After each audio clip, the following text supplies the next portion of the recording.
Yeah, this your boy Drumma Boy, aka D-Boy Phresh, man. Live right here on the Progress Report, man, with your girl, La. Stay tuned, D-Boy Phresh. Chill. Drumma Boy.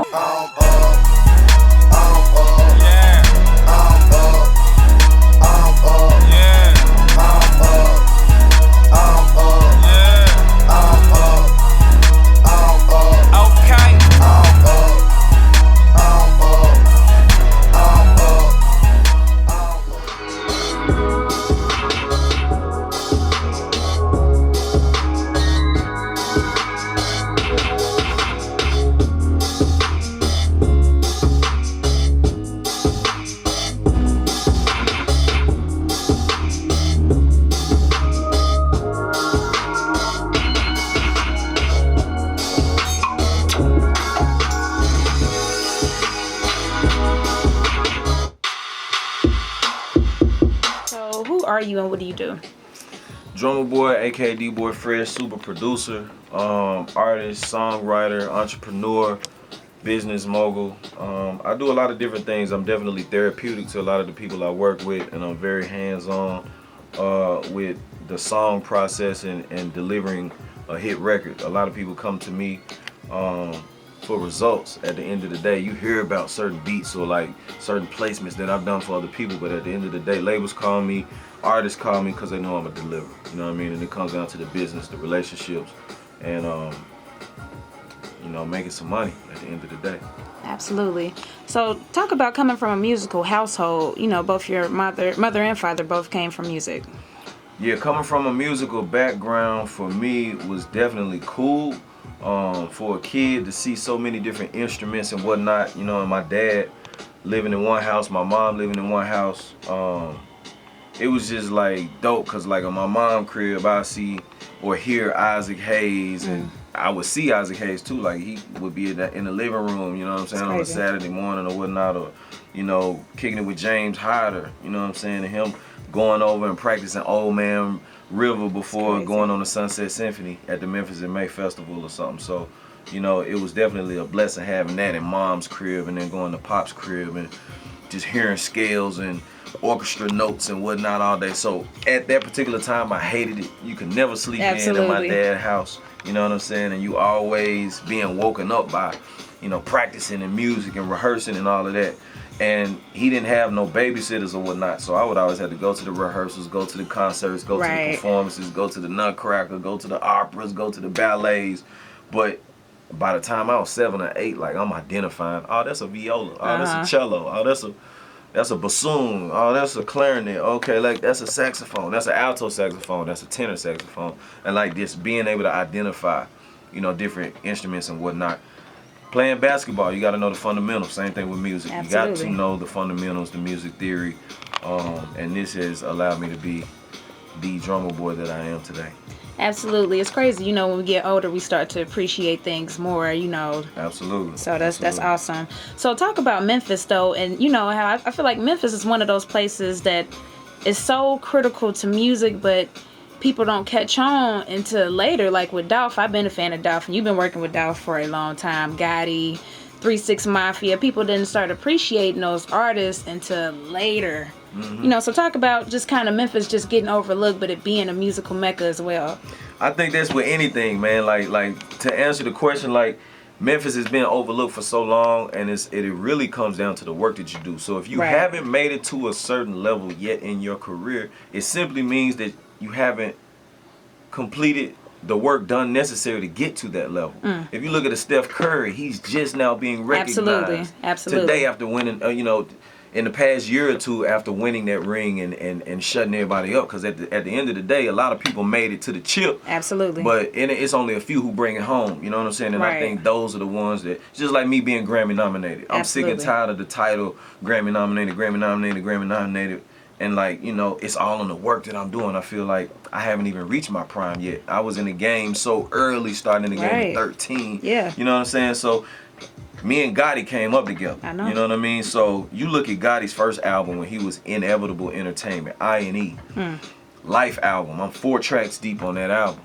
here it is today. This is 8 albums later, 7 albums later, after Cash Money deal, after TVT deal. Now I formed in the CMG. Absolutely. You know what I mean? After 8 tapes of cocaine music, you know what I mean? The grind, the consistency. Absolutely. Those are guys that get that just due. You know what I mean? Hitting them with the act right, going West Coast, and then coming back with the first #1 record down in the DM. Absolutely. You know, it takes that grind and that dedication. And I think guys like Yo Gotti, guys like Young Dolph, guys like myself, Drumma Boy out of Memphis, we are the new generation of Memphis. Absolutely. 3 6 Mafia, for them to get an Oscar doing a movie.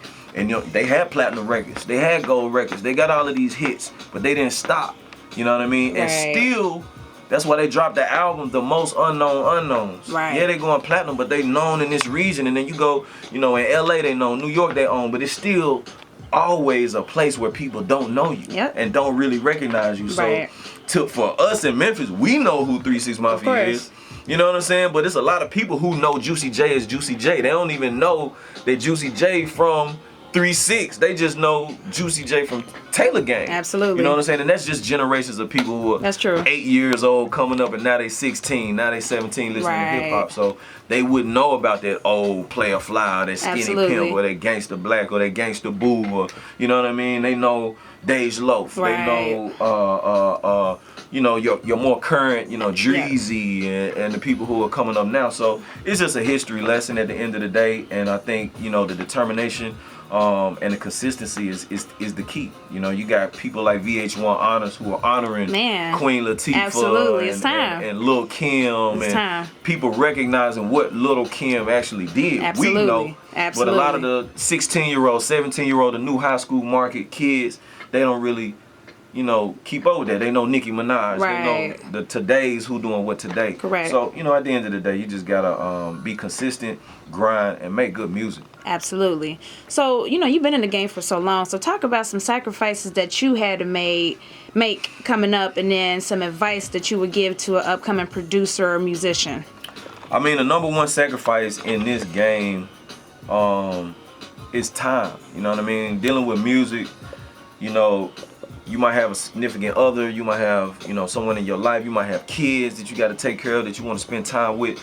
And in this game, it takes a lot of sacrifice as far as pulling yourself away from that and focusing on the music aspect, being creative, and actually making placements. You know what I mean? It was a lot of times when I would sacrifice going to the club. I would sacrifice going out. I'm not going anywhere unless I'm getting paid. So I'd rather just stay here in the studio in my zone where I know I can be 100% me.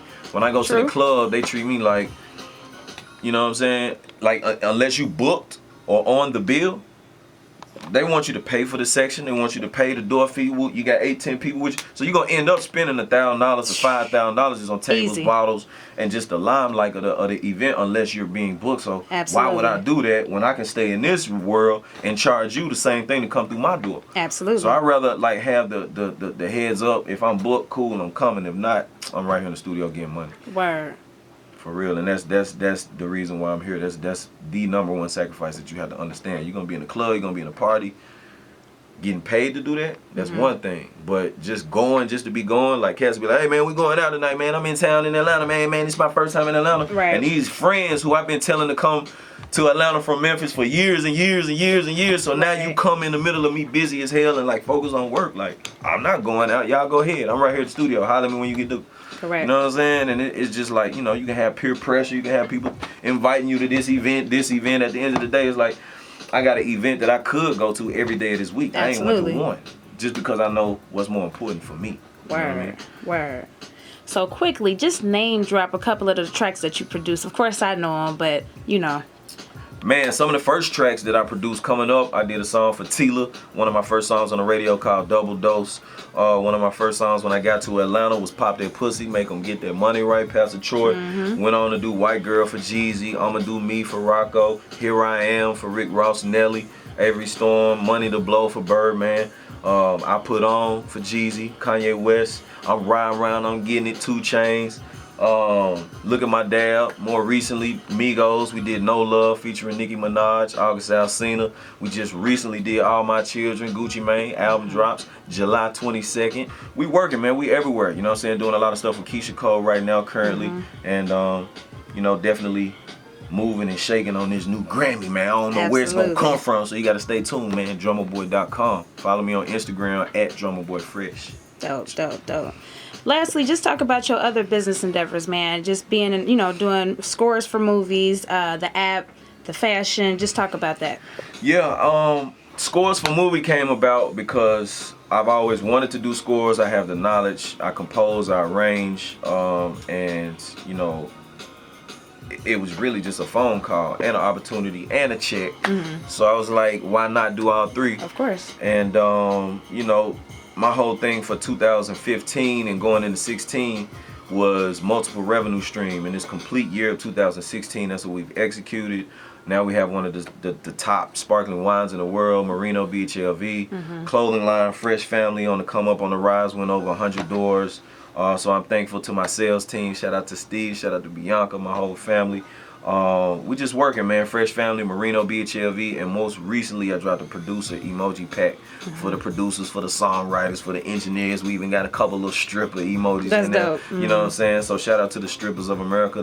Them like my sisters, man. Absolutely. Everybody always see this connection to strippers and be like, man, what is your connection? Because they know I don't like personally. It's not a personal thing. It's more business. Like Absolutely. Strippers are my sisters, and they keep me in tune with who got the money and who don't. Because they know straight up who be real about who got the money and who don't. You Straight know what I'm up. saying? So shout out to my sisters. I always tip 10%. You know Absolutely. what I'm saying? It's the tabs. Yeah, absolutely. So you make me 100,000, I'm coming in there with 10 bands, Straight man. up. You know what I'm saying? Give me the money and I bring it back. And that's just a respect thing. Absolutely. And at the end of the day, it's the biggest word of the mouth you can have. You know what I mean? These are the people who are in the ears of all of the rappers, all of the CEOs, all the executives, Straight all up. of the girls in the club, all of the DJs and whatnot.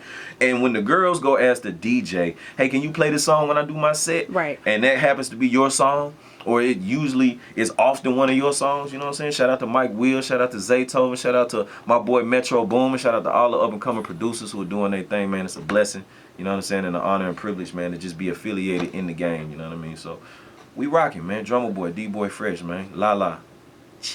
Drumma Boy. I'm finna holler out a record. Hold up, bro. How you doing? Nice to meet you, boo. They call me Dolph. What up? Baby girl, I couldn't help it but to speak how you stand out. Fine you wanna drink what you drinking? Yeah, you can hit the loud. Matter of fact, I got a 2-seater sitting outside. We can smash.